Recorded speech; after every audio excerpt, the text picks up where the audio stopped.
Welcome to another session of Notes on my notepad.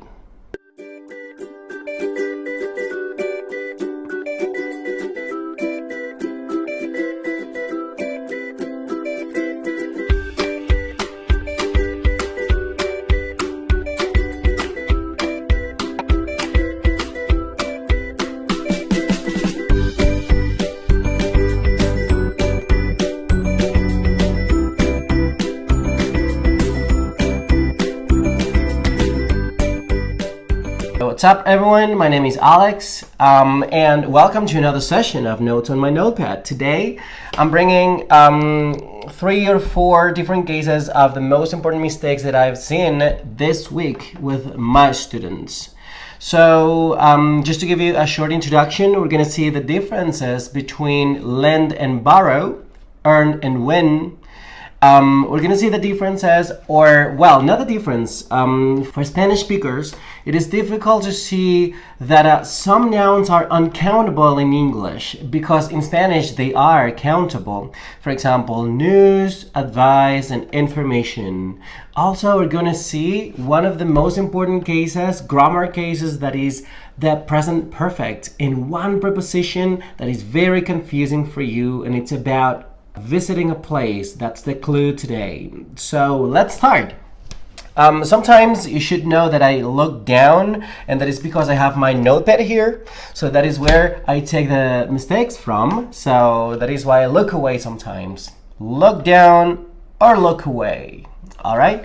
So the first one is the difference between lend and borrow. I was doing a class about money, figures, and numbers, and for the whole week, and I saw that most of the students found it hard just to find the difference between lend and borrow. Okay, so lend and borrow are basically the same, but it's about the structure. It's about how you structure the sentence. So all of them, you should think about the case when you need money, and then you have one more person that has the money. So you need the money from that person. So let's say lend. I ask the person, "Can you lend me some money? Can you lend me $50? Okay? So they lend you money because you need the money. Now, in the case of borrow, we're going to take exactly the same case. But look at the structure. The person has the money. So you say, "Can I borrow money from you? Can I borrow $50 from you?" Okay? So you borrow money from somebody else, and somebody else lends you the money. Okay? So in both cases, you need the money and they have it. So they lend you the money and you borrow money from them. Be very careful with the preposition. Borrow from somebody. So you can borrow money from the bank, for example. You can borrow money from a friend. But not only money, you can borrow anything from anybody else. For example, "Can I borrow your pen? Can I borrow your pen? Can I borrow a piece of paper? Can I borrow your car?" Okay, so it's not very common that somebody lends you their car, but well, it's worth a try. It's worth a try. Good. The next case is a difference between earn and win. So earn and win.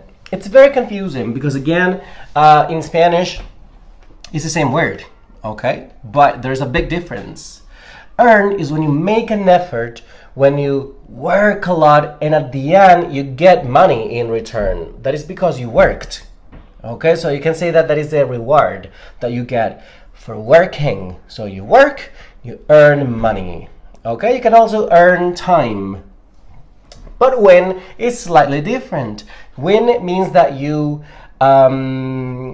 it's by luck. For example, a lottery. Okay, so you play the lottery and then you win money. Okay, by luck, by chance, but not because you worked. Okay, so you can win money in the lottery. or a competition. Okay, so because in the end a lottery is a competition, so you can say that you win a race, you win a prize, you win an award, you win an Oscar, you win many things, but not because you worked for it, and that is because it was luck or because it was a competition. Okay, so earn is because you work, and at the end of the month, for example, you get your salary. Okay, so you get paid, so that is the money that you earn. And you win money in a lottery, or because it's a competition, so you win money, you win a prize in an award, for example. So earn and win. Don't forget that. The difference is really big in English, although in Spanish is really the same word. Okay, really careful with that. Now let's get into grammar. Okay, I know that you guys hate grammar because you've been studying grammar for all of your lives, and I understand because it's the boring part of this. Okay, but it's the structure, is the bones of your English. So you really need to study grammar sometimes, or at least to understand why you say things like you say it, okay? The structure of things, because sometimes it's confusing, okay? So let's see, today is the present perfect, right? Present perfect. It's perfect, so you use the auxiliary verb have. It's present because it's have in present, okay? Because sometimes you have the past perfect, so you say perfect because auxiliary verb have, but in past had. Okay, in this case we're going to talk about the present perfect. Okay, so auxiliary verb have plus a verb in past participle. Okay, it's the third column, remember, the third column. So you use this tense just to, for example, talk about experiences in your life. Okay, experiences in your life. British people, they use it for recent past actions. Okay, although Americans don't use it for recent past actions, they use the past simple for recent things that happened in the past. So, but today we're gonna focus on experiences. So you say, for example, I have played golf, I have played basketball, I have played baseball. Okay, it's about experiences. I have eaten Chinese food, I have eaten Indian food. It's an experience. But when you talk about visiting a place is when you have the confusion. Okay, so you should say I have been to, for example, Oxford. I have been to Oxford. So today I had a class with an advanced student, okay, and she said, I have been in Oxford. And I was like, no, you don't say in, you say to. And she said, what? That sounds really weird. You have been in a place because it's in a city. And I said, yeah, I know, but well, it's all about collocations. I know that to you it sounds really weird, but that is the way you do it. So that is a preposition that you should use with the present perfect when you visit a place. I have been to that restaurant. I have been to Oxford. I have been to Madrid. Okay? Also, you can use it in a question. So have you ever been to London? Have you ever been to London?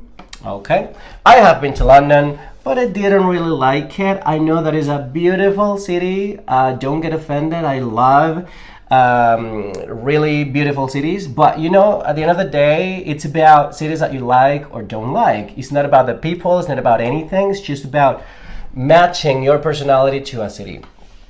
Most of you know that I live in Madrid and I am in love in Madrid. I'm a Madrid lover completely. I am adopted by this city.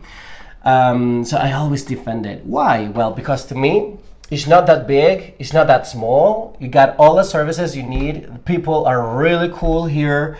The bad thing is the weather.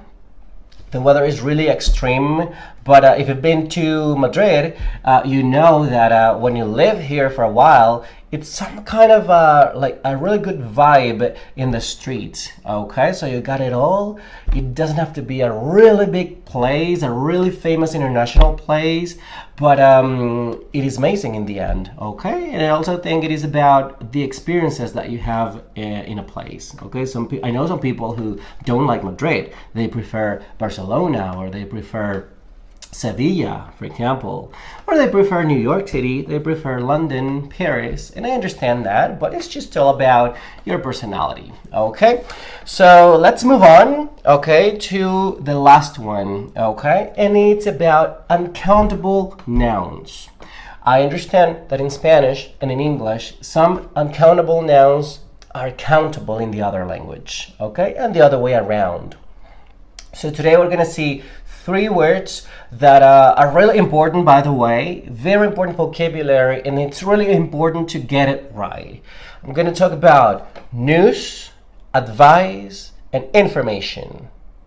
The 3 of them are uncountable, okay? You cannot say 1 advice, 1 information, 1 news, okay? I know that is very confusing. So let's talk about news. Always in plural, always. And it's uncountable. So you don't say, this morning I heard 1 news. You can't say, this morning I heard 1 new. Okay? So you gotta say, for example, 1 piece of news, 2 pieces of news. I got 2 pieces of news for you today. Okay, for example. Or items of news. Items or pieces of news, but never 1 news. Okay, so say, is there too much news nowadays on TV? Is there too much news nowadays on TV? Because it's much, and because it's uncountable, so we say much news. No, there isn't much news, because the news is bad, is good. Okay, so never countable, always uncountable, just like water, sugar, ice cream, etc. Okay, the other one is advice. Okay, advice is also a verb. Okay, so you can say, let me advise you. You can say that too. Okay, but when it's a noun, it's uncountable. So I'm gonna give you 2 pieces of advice today. Okay, 2 pieces of advice, always singular because it's always uncountable. So you say 2 pieces. Okay, same thing with information. I got 2 pieces of information for you today.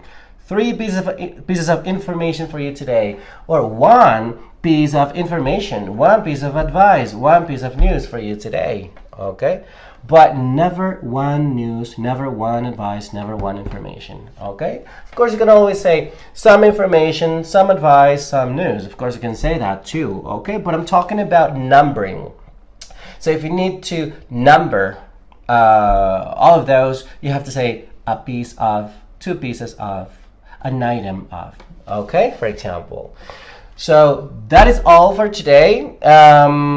We can just finish this session. Today I want to give you some advice, and 1 piece of advice, for example, and is to get a magazine in English. Okay, so you go to 1 place where they sell magazines, get 1 magazine in English. Okay, 1 magazine that you like. Remember, don't read books if you don't read books in your own language. Okay, so don't watch TV shows if you don't watch TV shows in your own language. So don't do things that you don't like doing in your own language, and don't do it in English, because we're looking for motivation here.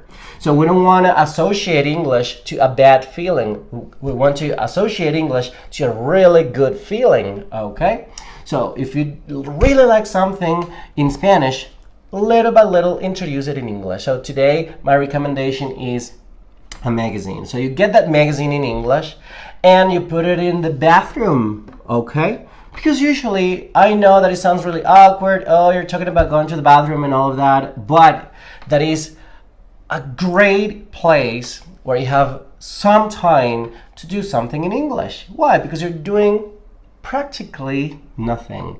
So what you should do is just put the magazine right there, on the floor, on the sink, wherever. You just put it there, Because sometimes if you're not using your phone, just see the magazine cover with a lot of headlines, okay, with a lot of words and expressions there, or you can open the magazine and just choose one page. You leave it there, okay? There's always one word that you don't know, that you need to learn. So every day you see it, always there, and I guarantee you will learn new vocabulary, okay? And one day you're gonna feel interested in the magazine and you're gonna read at least one paragraph.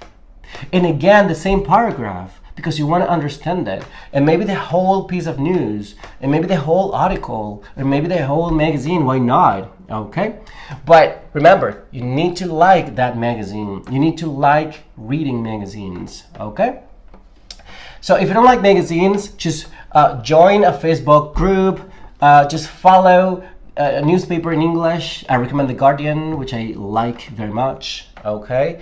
And because sometimes you're just scrolling down and here comes a piece of news in English. Oh, that word that I don't know. Follow people who speak English, artists, singers, actors, politicians who speak English. Because there's always an expression, a word that you don't know and that you will learn and you will find surprising. And you will say, wow, I didn't know that it was like this. Okay? So magazine, Facebook, Instagram not, because it's all pictures. Okay? But follow things in English, get a magazine or a newspaper. Something interesting that you like, put it in the bathroom, so when you're sitting on the toilet, you can just get one of those magazines and read an article and learn something new. Okay?